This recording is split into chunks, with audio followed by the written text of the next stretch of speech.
1975, the North Vietnamese army heads south on its way to capture Saigon. Fear, just incredible, and it was like a chain reaction. South Vietnamese civilians and army deserters flee from the onrushing invaders. Anxious crowds hammer at the gates of the American embassy, hoping for a way out. The terror and fear in people's eyes, particularly those that were outside, was obvious. April 30th, 1975, as the enemy approaches Saigon, after more than 20 years, the war is about to end. There was a panic at first, and then it was almost a sort of fatalism took over. The end was inevitable, and there's nothing they could do about it.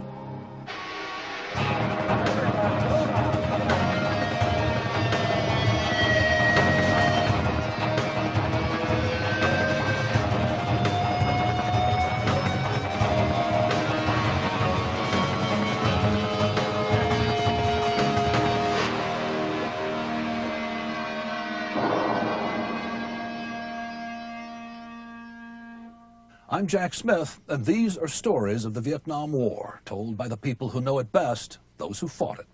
I was one of them. Tonight, we'll look at the tumultuous end of that war in April 1975. There are stories of tragedy and broken promises, but also of courage during chaos and lives touched by uncommon bravery. By 1973, the last American combat troops were gone from Vietnam. The Americans still there were advisors, embassy workers, and guards around U.S. installations.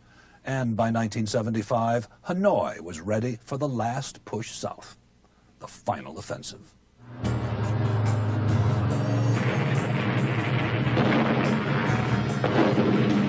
Early in March 1975, North Vietnamese troops capture the central highland city of Ban Mi Thuot, 165 miles northwest of Saigon. Hanoi's strategy is to cut the country in half. South Vietnamese morale is poor. Many units have not been paid in months. With no U.S. troops to stiffen them and facing Hanoi's cracked divisions, the South Vietnamese army breaks. And South Vietnamese President Thieu unaccountably orders the army to abandon the strategic Central Highlands.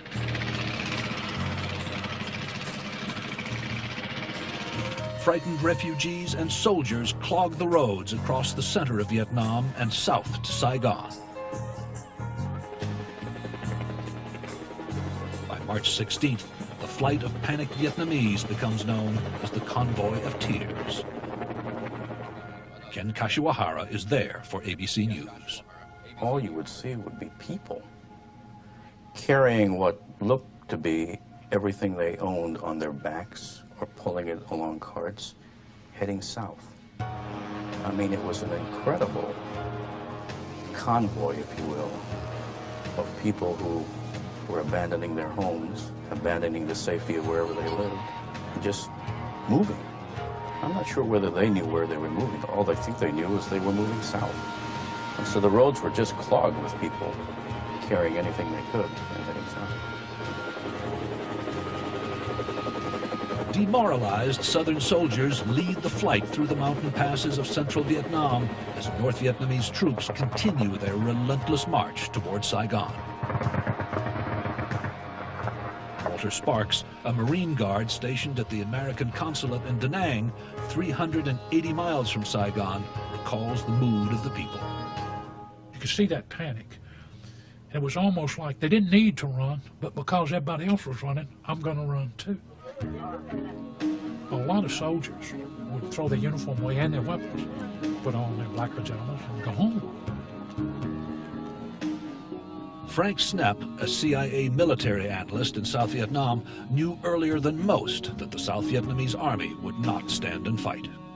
The CIA at the end of March, 1 month before the end, predicted that the South Vietnamese army could not hold, and it made a lot of sense because half of it had already collapsed in one 2-week period. I flew over the retreating South Vietnamese army in the northern part of the country, and they were literally running into the surf. The army just kind of busted up, and everybody, the Vietnamese took their families with them. So they clouded Highway 1, which is coming into Da Nang, coming south. And I went up with an Air America pilot, and we could see what they call the Hai Van Pass. which is coming out of Highway 1 on down. It was just thronged. And I said to myself then, he and I both said, this is all she wrote.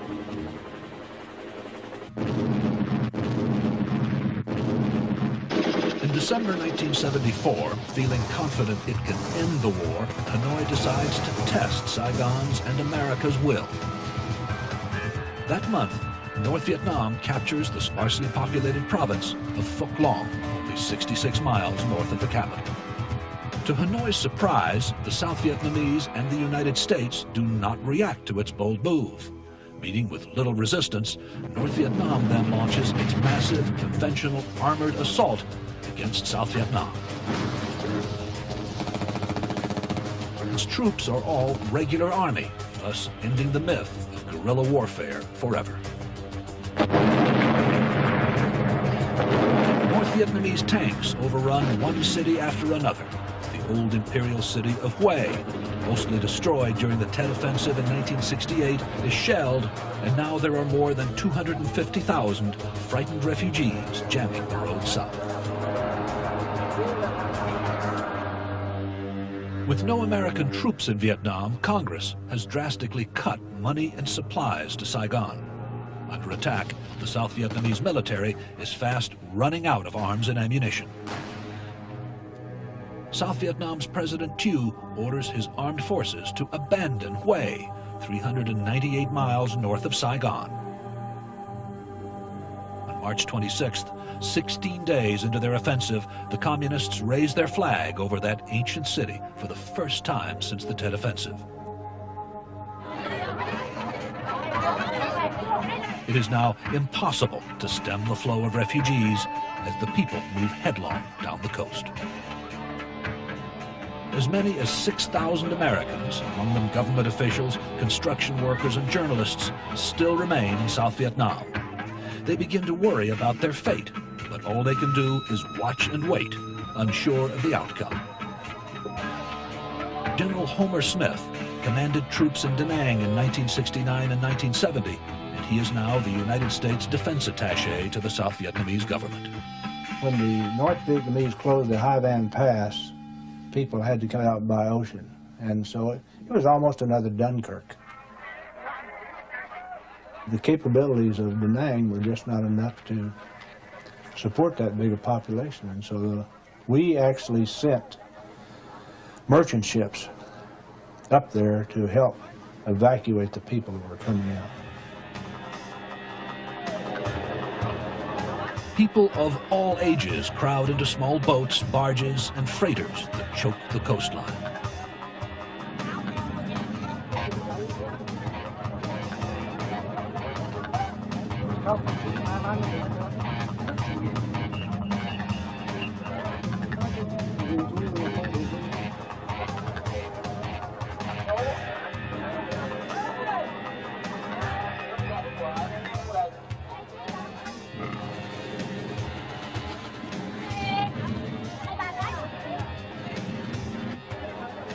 So chaotic that there were people throwing babies at the barges and missing, and the babies were falling in the water, and we're letting the women up with babies, some of the old people first, and we'd take the baby, put them in a water bucket and pull them up to the side of the ship. In the meantime, their mamas would get up the side, and we'd have to beat back some of the other people. They were really panicking. They were afraid we were going to leave them. Chaos mounts at the Da Nang airport, where people are desperate to get out. George Esper covers the story for the Associated Press.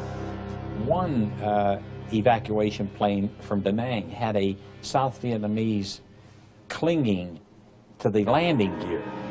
And it was that kind of panic, I think, that really lost the war. The scenes were tumultuous. Private individuals try to help. World Airways President Ed Daly offers to evacuate high-risk Vietnamese civilians who work for the Americans and fear reprisals from the North Vietnamese. Hysteria results when almost 300 men, mostly army deserters, force their way aboard Daly's plane, the last evacuation flight to Saigon. March 30th, Da Nang falls. South Vietnam's second largest city, only 380 miles from Saigon, is in North Vietnam's hands. Nothing except time stands in the way of Hanoi's headlong drive toward the capital. When Da Nang fell, the South Vietnamese army gave up. That's when it really went into disarray. There were thousands of desertions, and the commanders were bugging out and trying to flee, and there was no one in command. They were panicking and mad at the same time. The way they treated their own people, they didn't bother the Americans. But the way they were treating their own people, I saw them slap them, hit them with rifles, shoot them, break into stores, just basically do whatever they felt like they wanted to do. The North Vietnamese and the Viet Cong were sort of taking over the country, and it seemed like from the top to the bottom.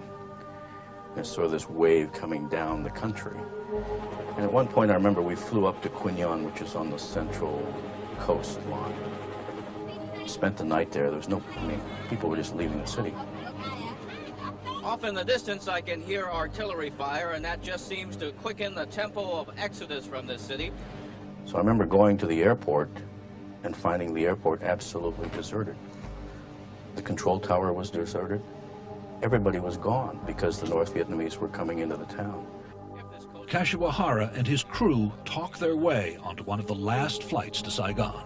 I sat on the floor and flew back to Saigon. So I think beginning at that point, it was clear to me that the whole country was sort of crumbling. Though many Americans and Vietnamese know the country is doomed, there are still American officials in the capital who hide from the truth. Ambassador Graham Martin tries to deny the possibility of the coming defeat. The ambassador had imposed his view on the American community, trying to convince all of us to stay calm, not to panic, not to pack up, because he felt that would send the wrong signal to the South Vietnamese themselves. So very few of the Americans in the official community really knew what was going on. There's no television. There were damn few radios. There were no newspapers. So the only words they got were through the grapevine and down that way. The mood was otherworldly. I had a sense that no one really appreciated the danger. I, since I was reading all the intelligence, had a totally different view, and I began to get very concerned that this imposed sense of unreality would cause us never to plan for an evacuation. But General Homer Smith is handling the evacuation of South Vietnamese who have an American connection, either through work or marriage. Everyone fears a coming bloodbath by the marauding North Vietnamese. Initially, Smith and his staff fly out some 200 Vietnamese a day. But with the North Vietnamese army getting closer to Saigon by the hour, General Smith keeps evacuating more refugees.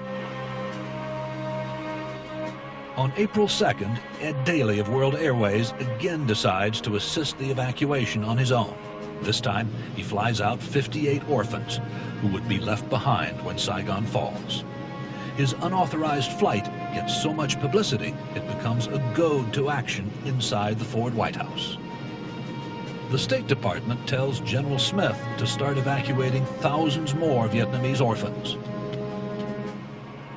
April the 4th, 1975, a specially equipped Air Force C-5A transport is loaded with 226 orphans, most of them babies. Escorting the orphans to their new homes in the United States are 77 Americans, most of them secretaries from the U.S. Embassy. So begins Operation Baby Lift with fanfare and hope. But once in the air, the flight is in trouble. Got out over the South China Sea, about 20,000 feet, and the rear ramp blew off. When it did, it damaged the control surfaces on the tail. With his plane in distress, the pilot makes a decision to turn back to Saigon. The young captain who was flying it turned it around, brought it back into land, and he lost it short of the runway, short of the Saigon River, jumped the river, crashed, and That was it.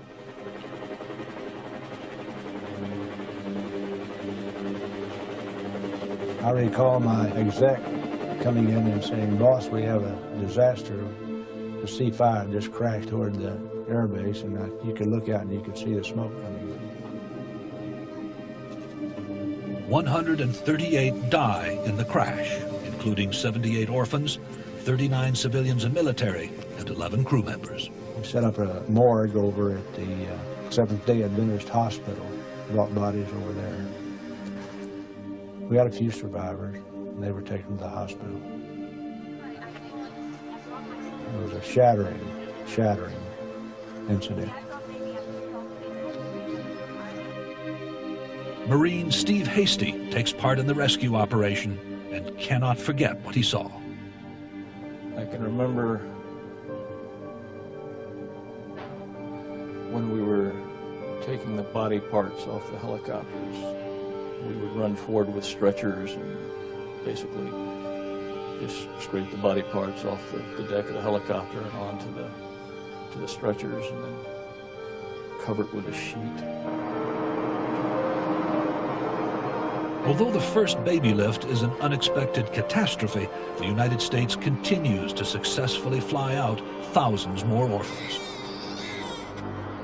On April 4th, the day of the baby lift disaster, President Tew goes on television and attacks America for letting down his country. He blames his military and his people for fleeing the communist juggernaut, but he never accepts responsibility for his own failures. Calls for Tew's resignation grow louder, but he holds fast to his weakened presidency as the communists race toward Saigon, where people wander the strangely quiet streets of the city. The mood is uncertain. Hundreds of thousands of people and South Vietnamese troops converge on the capital. The United States prevails on South Vietnam to seal off the city so it will not be overrun with refugees and become even more impossible to govern. Though South Vietnam is on the brink of disaster, there is still no announced plan for the evacuation of the more than 6,000 Americans who remain in the country. But in the South China Sea, more ships join the U.S. 7th Fleet every day. By April the 7th, only 28 days after the start of the communist offensive, everyone waits for the Americans to begin their own evacuation and finally abandon South Vietnam. Everyone waits to see how long it will take Hanoi to capture its most coveted prize, Saigon.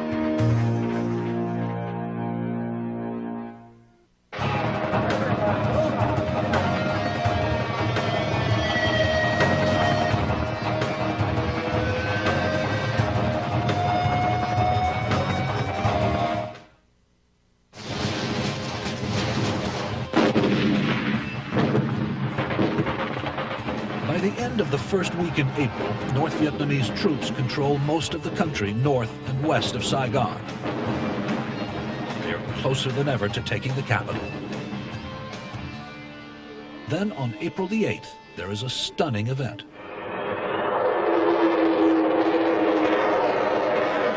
Saw this jet airplane flying very low. And jet airplanes don't fly over the city. They never had before. And then I saw something falling out of this airplane down in the area of the palace. And I said, oh my God. And all of a sudden, 2 bombs dropped off of it. And I'm going, I don't believe this. And about that time, boom, boom, they landed over the palace. The presidential palace. It is an ominous attack. That was a shock because, first of all, the Viet Cong and the North Vietnamese didn't have airplanes, so there was never any fear of attack from the air. It was always on the ground. Behind the controls of a captured American jet is a dissident South Vietnamese Air Force pilot, not the North Vietnamese. The damage to the palace is slight, and President Tew and his family escape injury, but it does not help morale as people wonder what will be next. The airstrike on the presidential palace signified that there was no impunity for Saigon. Even the palace itself was vulnerable. After weeks of refusing to see the oncoming defeat, people sense the end is near. People actually thought there was going to be a bloodbath. even to this day, I'd never seen anything like this. The fear was just incredible, and it was like a chain reaction. But there is still some fight in Saigon's troops. Starting April the 10th at the town of Xuan Loc, only 38 miles northeast of Saigon, 5,000 South Vietnamese army troops go into battle against 40,000 hardened North Vietnamese soldiers. I will hold Long Can. I will knock them down here, even if they bring here 2 divisions or 3 divisions. Though these South Vietnamese forces give Saigon a burst of hope, the battle at Xuan Loc will be nothing more than a holding action. Everyone now wants Thieu to resign, everyone except the American ambassador, Graham Martin. He says Thieu is the only president South Vietnam has, and he should stay in office. Ambassador Martin, who has been out of the country recuperating from an illness, takes an unrealistic view of Saigon's impending fate. He'd missed the first part of the communist offensive. And I said, Mr. Ambassador, half of the South Vietnamese army is gone. He said, well, Frank, I think not. I think your intelligence is mistaken. So the ambassador had a different point of view, and why not? His son had died in Vietnam. He was a co-warrior of the old stripe, and he was determined to hold that line. He wasn't going to give up South Vietnam. And he was not going to plan for, let alone order, an evacuation. Martin believes if people see America planning an evacuation, it will create panic. No matter what Martin thinks, some American officials take action without his knowledge or approval. Most of the evacuation plans were done by my staff. We were the ones that were interfacing with the Marines and with the Navy. In fact, the ambassador was not overly enthused about an evacuation. Tony Wood, a member of General Homer Smith's Special Planning Group, makes the evacuation plans. All evacuation planning under General Smith went underground and was largely done in secret from the public actions taken at the embassy. General Smith ordered the evacuation. He was in charge of the evacuation preparations, which were not briefed to the ambassador because of the ambassador's insistence that no evacuation would be planned. At first, no one knows who the evacuees will be or how many will be allowed to leave. We identified about over 25,000 people for which the U.S. had responsibility to evacuate from Saigon. And what followed, what was called the black evacuation and the unreported evacuation, in which that actual community was reduced to about 5,800, or somewhere close to that, for the final evacuation. Plans go forward. There are briefings on meeting places, secret bus routes, and secret messages to be broadcast over the American radio service. Bing Crosby singing White Christmas be the signal for everyone to leave, and leave quickly. Wood trains volunteers in secret to handle the evacuation.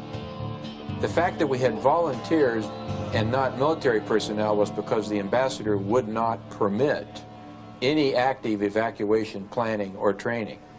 So we had to make do with American citizens who would volunteer to perform the evacuation of the American mission.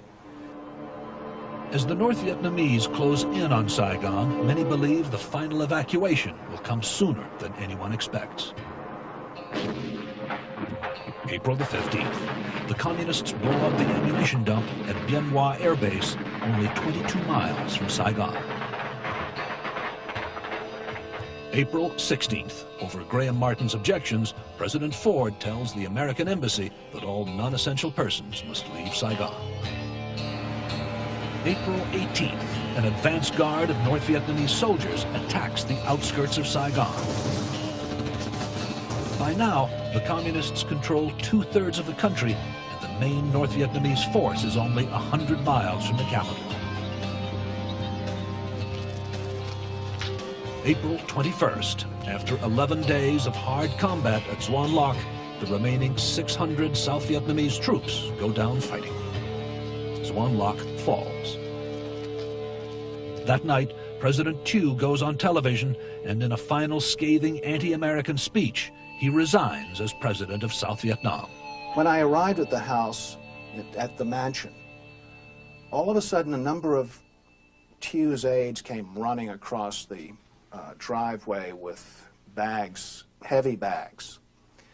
And you could hear the tinkle of metal hitting metal like wind chimes. He was moving his gold out of the country, reportedly $14 million worth.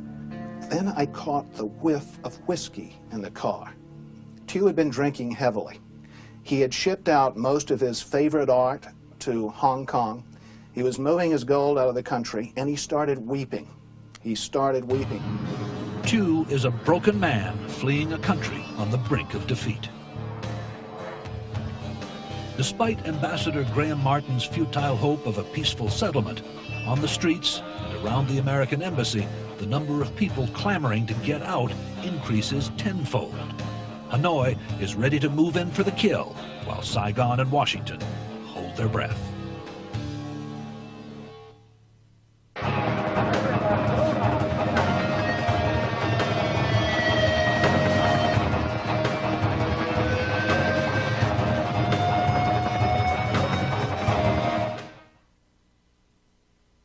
It is April 21st, 1975. President Thieu is gone, but the North Vietnamese will not negotiate with his hand-picked successor, nor with the Americans.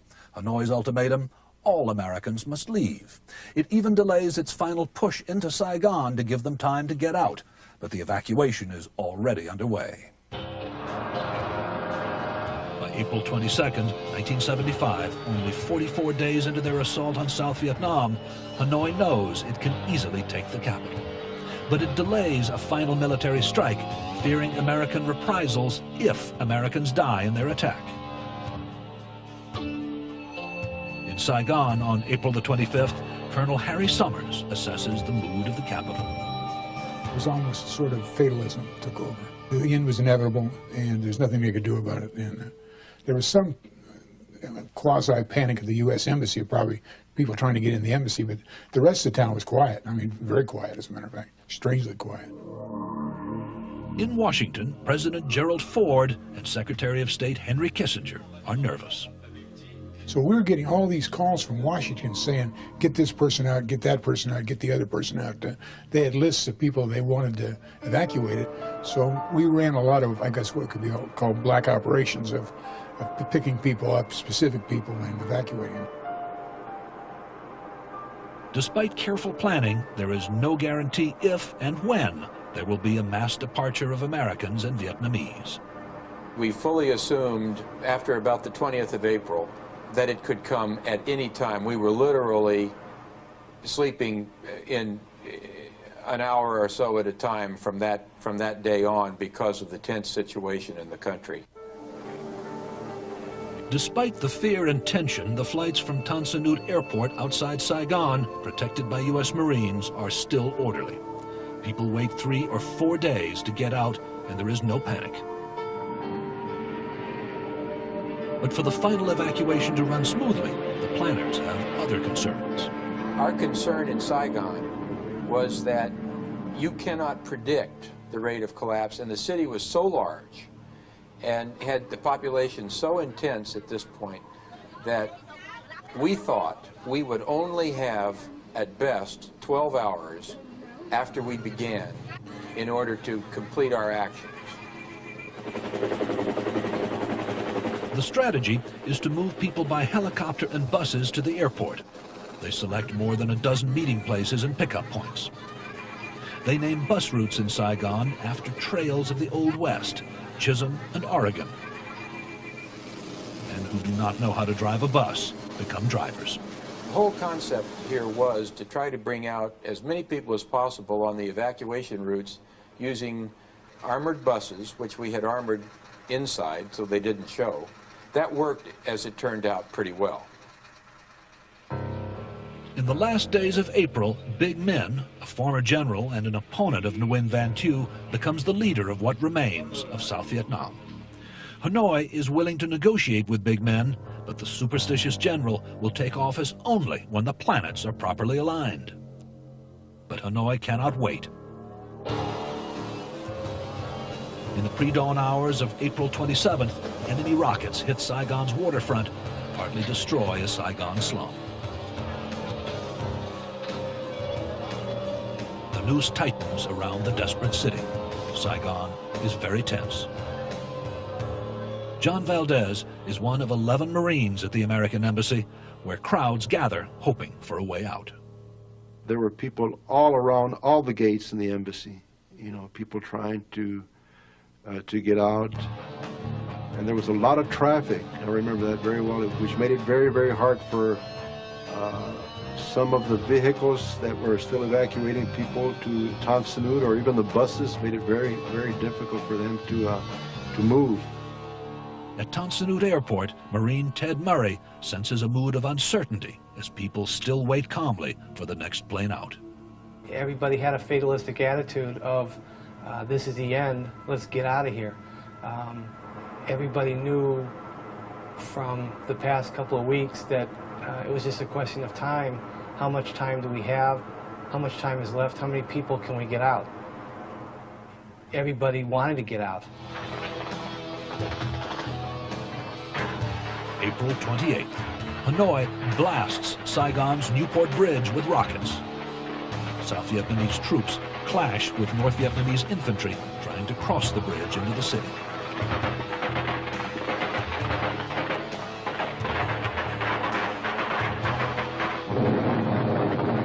Early on the morning of April the 29th, communist rockets fall on Tan Son Nhut Airport. Well, one of those rockets blew my wife and me out of bed. I heard them coming in. It shook us up. We were not hurt. We got up, we got dressed, and we went over to our operations center. The rocket attack at 0400 on that morning was a wake-up call that the end was closer than we all thought. Those rockets take the lives of the last 2 American soldiers to die in combat in South Vietnam. Marine Corporal Charles McMahon Jr. and Marine Lance Corporal Darwin W. Judge take a direct hit on their guard post near the main gate of the airport. It brought home the fact that what was going to happen, what could happen to all of us, the severeness of the situation, and the fact that this wasn't a game, this was something that had finally touched us. It wasn't across the street now. 2 of our own had died, and it kind of sobered us up. Ambassador Martin decides to see the damage for himself. His Marine bodyguard, Colin Broussard, is with him. We locked and loaded our rifles and machine guns, and we went down the main street to Tan Son Nhut Air Base. At that time, artillery rounds were landing on the air base. Smoke was coming up from some of the destroyed aircraft, and the ambassador could see firsthand what was going on.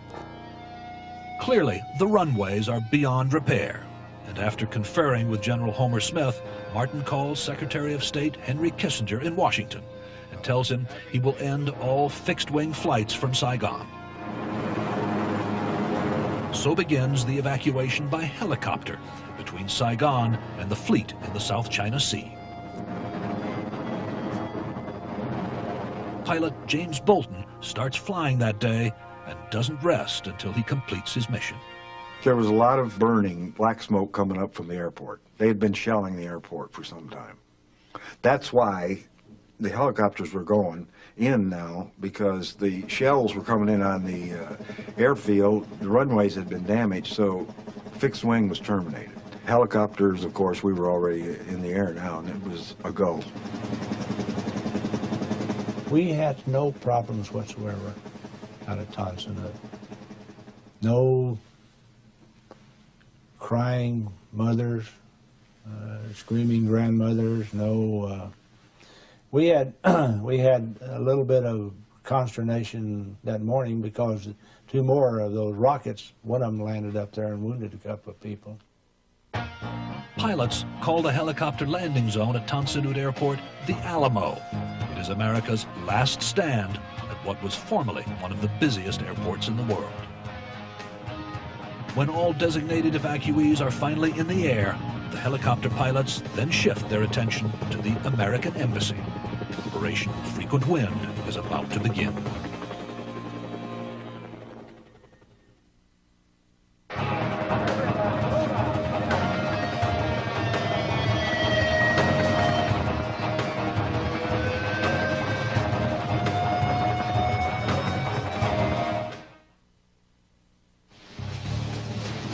Dawn is approaching on April 29, 1975. North Vietnamese troops surround Saigon. Ambassador Graham Martin now invokes Operation Frequent Wind, the final curtain on America's long years in Vietnam. Though unhappy, Martin realizes all is lost. The evacuation is on. Prearranged signals go out over the radio. Bing Crosby sings White Christmas. Dreaming of a while. Come on, this way. Hey, this way. People take one overnight bag and hurry to their departure point. How much baggage, Captain? Will you please, one small handbag. Can we please board the bus, ladies and gentlemen? The convoys began moving and picking up people on their assigned routes. Got lost several times. It wasn't hard to get lost in the confusion of Saigon that day. By and large, they functioned very well. There were mobs running in different directions. There was a lot of shooting going on in terms, I think most of it in the air, but you couldn't tell. We had a bus flipped over by a mob. You don't know the power of a mob until you see a bus picked up and thrown over. And eventually they picked up my Jeep and threw it over, so we had to get off and find our way to a bus. Men and women make their way to rooftop landing zones around the city. Helicopters arrive to load passengers for their flight to freedom. We still brought about 1,200 people off the roofs of these fortified buildings, which also had radios, sea rations, and water placed on the roofs well in advance. Outside the gates of the embassy, traffic is snarled. Inside, there is disorder. There was thousands of people jammed within the walls of the embassy, totally unplanned for. And the embassy had no idea whatsoever what to do with it. And the crowds got bigger and bigger, larger and larger, you know. More people wanted to get out. The people were pretty much panicked. They all wanted to get out of there, you know. We're rushing them to the choppers, putting them on, the choppers taking off, another one's landing. We're getting 60 more people there. A sea of humanity surrounds the gates and walls of the embassy, threatening to engulf it. You had hundreds, thousands of Vietnamese pushing toward the fence surrounding the embassy. It was a 14-foot wall. The Marines on the other side were in danger of being stampeded. And you had this same scene of the Marines kicking them and hitting them with rifle butts. Major Jim Keene is in charge of the 11 Marines at the American Embassy. There were people trying to pay off the Marines on the wall. A Chinese businessman had a brown paper sack full of uncut gems. He handed up to the Marine, and then he handed a baby up. All he wanted to do was send the baby up, and the Marine just, you know, he handed him back his sack and the child and said, "I can't do it." Tension increases as Jerry Berry pilots his packed helicopter non-stop between the 7th Fleet and the American Embassy, a round trip of 3 hours. This is absolute chaos. One, the crowd is not getting any smaller. If anything, it's getting larger. And it's kind of like a bottomless pit. Every time you land, there's more people there than there were before. And there were a bunch of goons, we called them cowboys, that were deserters and so on, that were armed, that were shooting at the helicopters. And we could see the tracers, and a lot of the helicopters were shot, had holes in them. And it was very disconcerting because one crash and it would have been over.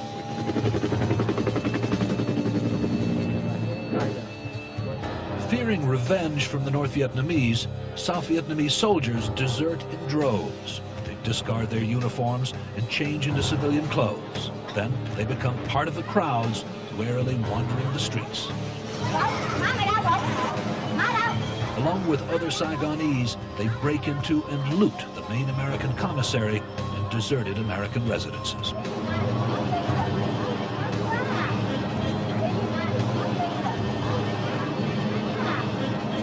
You've got these soldiers and civilians running around looting American apartment buildings that the Americans had evacuated.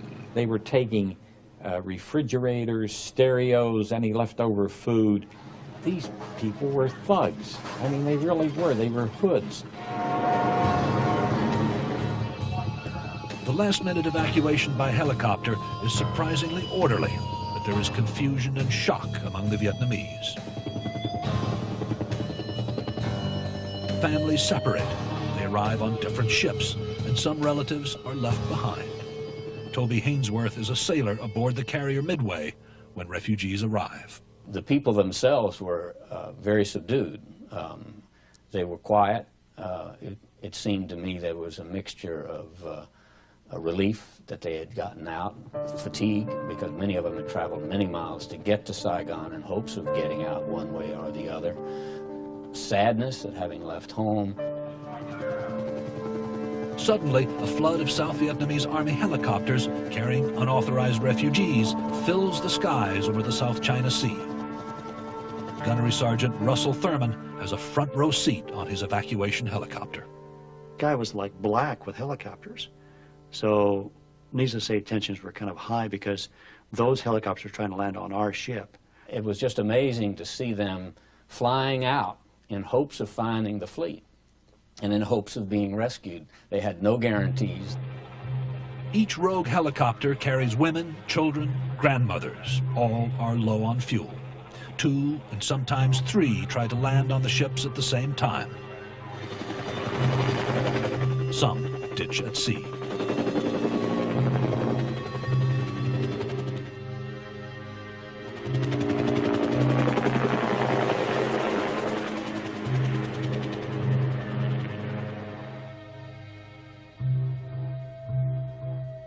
Sailors must push the helicopters over the side to make room for new arrivals.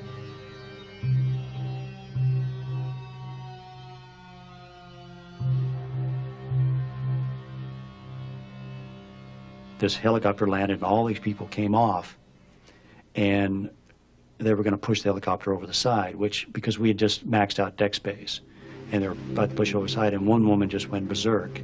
And we had Vietnamese interpreters with us, and we got one of them to find out why she'd gone hysterical, because they were pushing the helicopter over the side, and she finally got it known, and she went over and pulled a baby out from underneath the seat. It was a moment of just immense emotion. At the American Embassy, Ambassador Martin, the one man most against the evacuation, is himself now ordered by President Ford to leave Saigon. Major Jim Keane delivers President Ford's message to Martin. Came in, I said, the president directs that you leave. And he looked up, and he had these glasses on. He looked up over his glasses, and he had this stare that he could freeze people with. And he said, "All in good time, young Major." We had lowered the flag and put it in a brown paper sack and gave it to him. And with that, he went up and got on a helicopter about 4 o'clock in the morning. By this time, Graham Martin was, I guess, best described in a daze. I mean, his world had collapsed. He was absolutely exhausted. But you had to respect Ambassador Martin. You know, he kept us cool. Martin and his staff fly out to the carrier Midway. I remember when he came off, when he came around the side, just absolutely a very haggard, very tired guy that had obviously been in a very stressful position for a very, very, very long period of time. Elsewhere, on a small island off the coast, South Vietnamese Air Force Major Bung Le loads his wife and 5 children on a single-engine plane and flies out in search of the fleet. The plane is running out of gas when the carrier Midway looms into view, its deck crowded with helicopters. I don't have no way to communicate with the control tower. I try to use all the sign language to ask them, give me a chance to land. He had to make 3 passes before he finally got a note to the ship. And it was taken up to the bridge, and basically he said, "I've got my wife and 5 children. Would you please clear your runway?" I want to land.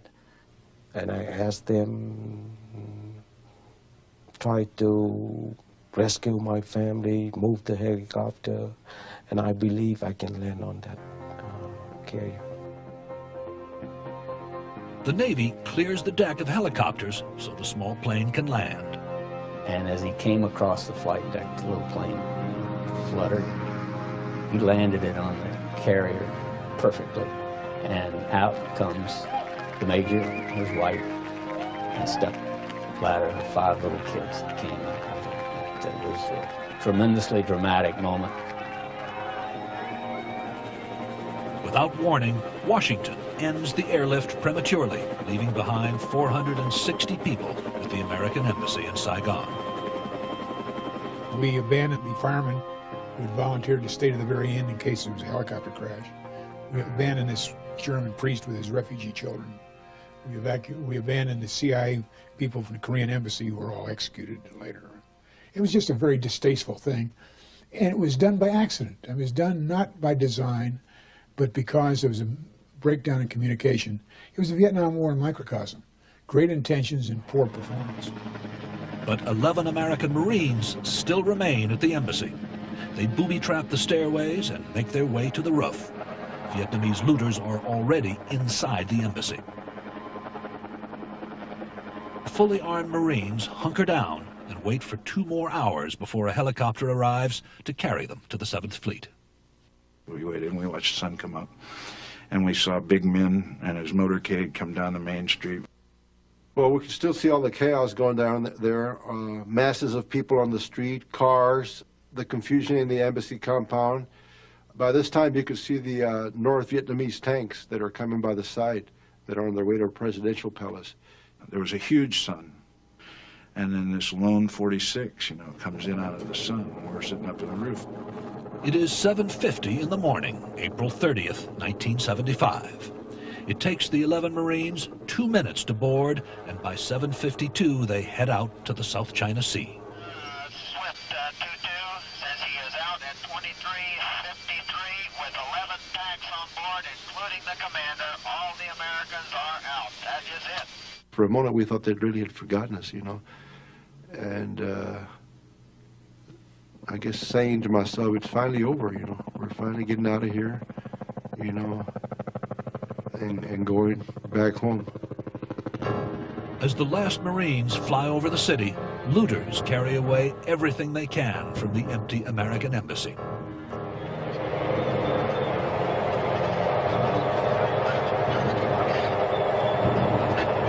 At 11 that morning, North Vietnam's tanks smash through the gates of the presidential palace. Young North Vietnamese soldiers triumphantly wave the communist flag from the balcony. It was a day of madness, and it was a day of terrific horror and sadness and humiliation for the Americans who were there. But we had to stare the Vietnamese in the face, those we were betraying. And that's why it was so painful for so many of us who were the younger officers there that last day. When we return, we will look at how the fall of Saigon, these many years later, still resonates powerfully today for the American people, their politicians, and their generals.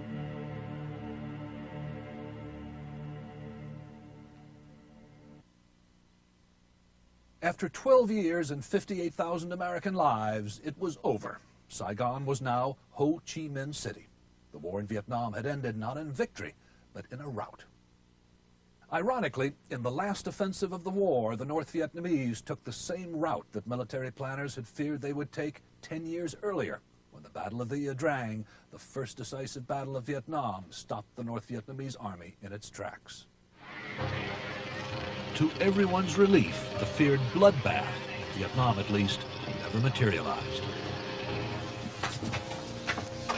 But more than 100,000 South Vietnamese soldiers, politicians, and intellectuals were arrested and placed in re-education camps, another name for prison camps, where many languished under terrible conditions for as long as 15 years. The fall of Saigon triggered a mass exodus of desperate refugees, the boat people they were called. While some of the stories ended happily in the United States, countless others spent years without a home in refugee camps throughout Southeast Asia. At home, the war left bitterness and division. It also left behind a reluctance to use force that's only recently been overcome. But in the Gulf War, the generals and leaders made sure not only that they had public support, but that the U.S. had overwhelming strength, and this time would win. In Washington, there is a moving memorial to the men and women who fought and died, the Wall, as it's known. It has become a place where families, veterans, and even those who oppose the war come to find closure for a conflict that still provokes debate. But for those who survived Saigon in the final days, it seems there will always be sorrow. The fall of Saigon, I think for those of us that have been in Vietnam before, was very, very emotional. It was the day that none of us wanted to come to. We had made significant investments of our lives in Vietnam. That last day we saw what we'd done. We betrayed the Vietnamese who counted on us. It was the feeling of shame, not at the American effort. Many Americans had died there and died bravely. But it was our failure to make sure that we left no bodies on that battlefield. We left the battlefield strewn with bodies in our honor.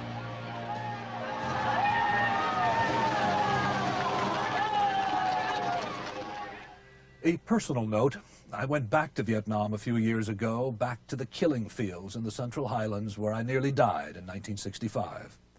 And in what was once a landing zone running with blood, I found flowers that I brought back and placed at the Vietnam Memorial in Washington.